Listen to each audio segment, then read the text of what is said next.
Bună, dragilor mei, și Domnul să vă binecuvânteze. Înainte de a începe cu cuvântul Domnului, vreau să fac o rugăciune ca Duhul Sfânt să coboare și să mă umple cu dragoste și iubirea Lui și să cer Tatălui ca prin Fiul să pot primi mesajul care este potrivit pentru voi. Deja cercetând Scripturile, am făcut 2 video scurt pe TikTok, dar vreau să le dau un detaliu și pe pagina de Facebook pentru ca să înțelegeți mai bine despre ce este vorba. Tată, te rog să reverși din bunătatea ta peste mine, să mă umple de Duh Sfânt și înțelepciune și toate cuvintele care trebuie să le spun să fie de la tine, Tată. Pentru că eu am ales să învăț în facultatea ta și universitatea ta divină și ceea ce tu îmi vei spune prin Duhul să le spun oamenilor cu autoritate duhovnicească și prin prezența Duhului Sfânt să-L mărturisesc pe Hristos ca Domn și Mântuitor. Amin. Dragilor mei, am văzut niște postări pe intermediul internetului de la Cluj cu sărbătoarea Maicii Domnului, care nu este biblică, dar nu asta m-a frustrat cel mai mult. Am postat pe TikTok, dacă vreți, puteți vedea, dar poate mult știți, cum acolo este un ritual la mănăstirea Nicula, este o bisericuță de lemn și se înconjoară în genunchi, pe coate și pe genunchi, ca să ți se ierte păcatele. Dragilor mei, unde a ajuns bisericile să chinuiască enoriașii și să pretindă că prin suferința trupească primim iertarea păcatelor. Vă rog să lăsați în comentarii dacă așa ne învață Biblia, că dacă ne suferim și ne chinuim corpul acesta lumesc, suntem iertați de păcate. De aceea vreau să citesc câteva versete ca să vedeți cum și cine iartă păcatele și ce trebuie să facem noi.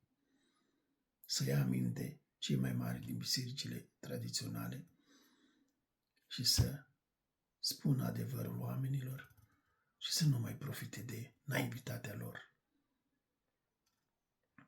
1 Ioan cu 1:9 spune așa: dacă ne mărturisim păcatele, El este credincios și drept, ca să ne ierte păcatele și să ne curățească de orice nelegiuire. Dacă ne mărturisim păcatele, nu dacă ne târâm pe coate și pe genunchi. În Efeseni 1:7 spune următoarele: în El avem răscumpărare prin sângele Lui, iertarea păcatelor. Deci răscumpărare o primim prin sângele Lui Hristos, nu prin a ne mutila corpul nostru. Isaia, deja din vechime, ni se spune: de vor fi păcatele voastre cum e cârmuzul, se vor face albe ca zăpada. Oricât de grele sunt păcatele, Dumnezeu le poate curăța complet. Deci Dumnezeu poate ierta prin Fiul Său. În Faptele Apostolului 3:19 ne spune următoarele: pocăiți-vă și întorceți-vă la Dumnezeu ca să vi se ierte păcatele. Dragilor mei, ca să ni se ierte păcatele, nu trebuie să frecventăm mănăstiri și să ascultăm tot ceea ce ne spune mai mari bisericilor prin tradiții și porunci omenești, că vom fi iertați de păcate. Psalmul 32:5: mi-am mărturisit păcatul și tu ai iertat vina păcatului meu. Mi-am mărturisit păcatul, inima să fie zdrobită, credința ca să-L mărturisim și inima zdrobită. Isaia 43:25: eu sunt cel ce șterge fără de legile tale și nu-mi voi mai aduce aminte de păcatele tale. Deci Dumnezeu, când șterge păcatele, le și uită. În Evrei 8:12: voi fi milostiv și nu-mi voi mai aduce aminte de păcatele lor. Luca 24:47: să se propovăduiască pocăința și iertarea păcatelor în numele meu. Adică în care nume? Numele lui Isus. Dragilor mei, să băgăm bine de seamă că și eu m-am amăgit ani de zile la Biserica Catolică crezând că dacă mă mărturisesc preotului, numai că la Biserica Catolică încă nu te pune să te târăși pe genunchi. Dar are alte forme de manipulare a enoriașilor că vor fi iertate păcatele. Pocăință lungi de rugăciuni, rozarii, posturi care nu trebuie să fim obligați.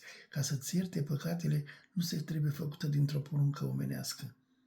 Păcatul ne este iertat atât timp cât ne-l mărturisim și credem că ne-a fost iertat cu părere de rău din inimă.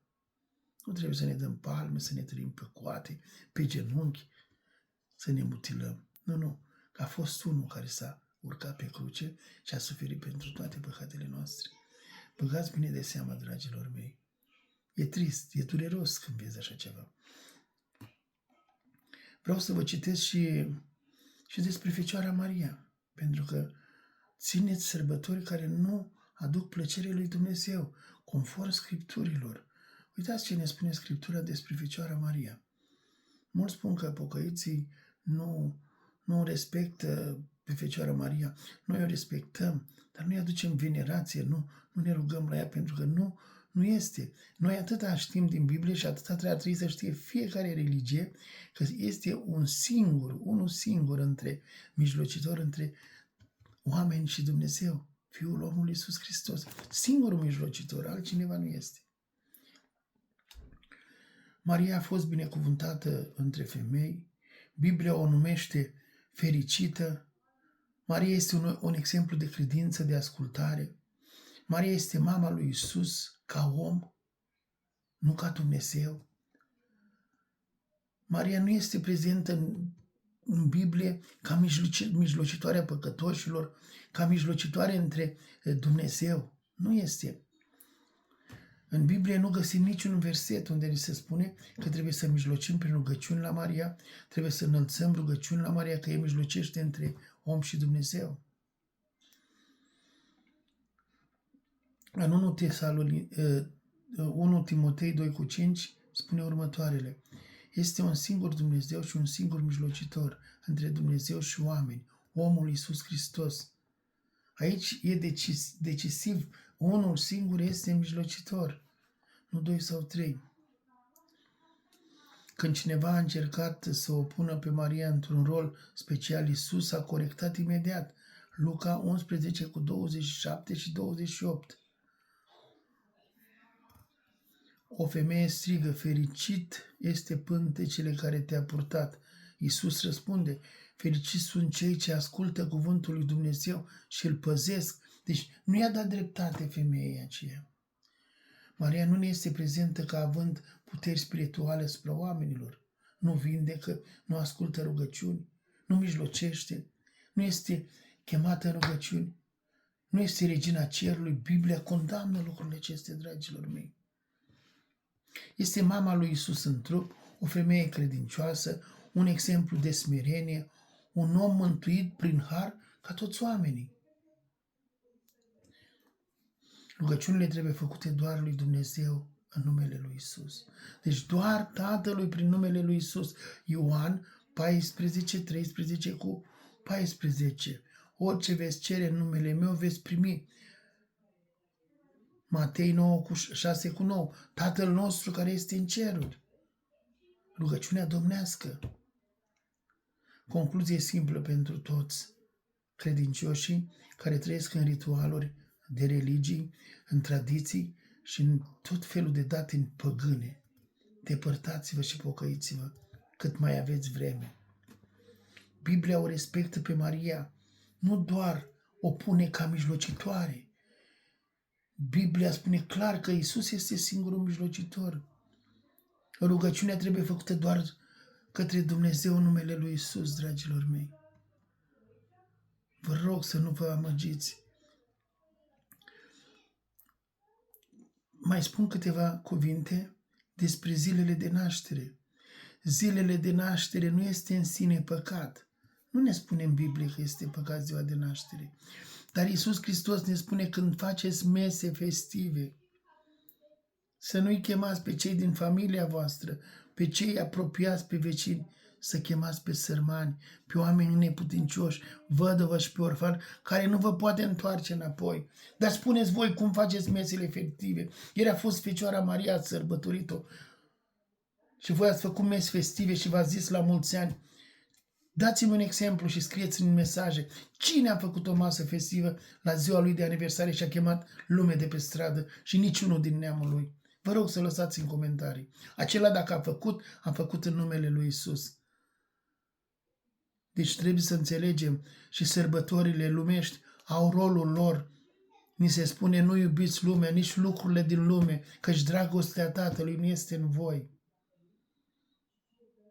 Să nu-mi spună unul că el a făcut ziua de naștere chiar dintre pocăiți, să-ți bat de palme, să aplaudă trei, să aduc cadouri, pentru că am trăit și eu așa ceva.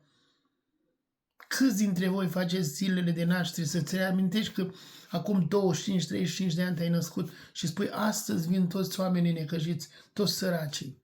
Nu vreau să veniți niciunul din apropiat sau neamul meu. Faceți voi lucrurile acestea. De aceea este păcat. Nu iubiți lucrurile din lume. Nu vă complaceți în toate poftele acestei lumi, că dragostea Tatălui nu va sta în inimile voastre și veți da socoteală când veți fi la judecată. Depărtați-vă de ritualuri, nu vă chinuiți corpul, cereți-vă iertare, scoateți din adâncul inimii lacrimi de durere și de părere de rău. Nu vă târâți pe coate, nu vă luați după toate vorbele lumești. Nu venerați sfinți, nu vă cereți la niciun sfânt nimic să facă nimic, pe el este un om ca voi, numai că fiecare are nivelul lui și darul lui de a predica. Eu aici m-a pus Hristos, aici predică, altul este la un nivel mai mare, el predică acolo, altul este evanghelist, el își face Evanghelia. Fiecare avem un dar de la Duhul Sfânt. Dar nimeni nu poate să ceară în numele unui Sfânt, după ce a trecut la cele veșnice, să mijlocească la Dumnezeu. Singurul este omul Iisus Hristos. O duminică binecuvântată și pocăiți-vă și credeți în Evanghelie. Faceți o schimbare. Nu spun eu, o spune Cartea Sfântă. Cercetați-o și veți găsi adevărul. Amin.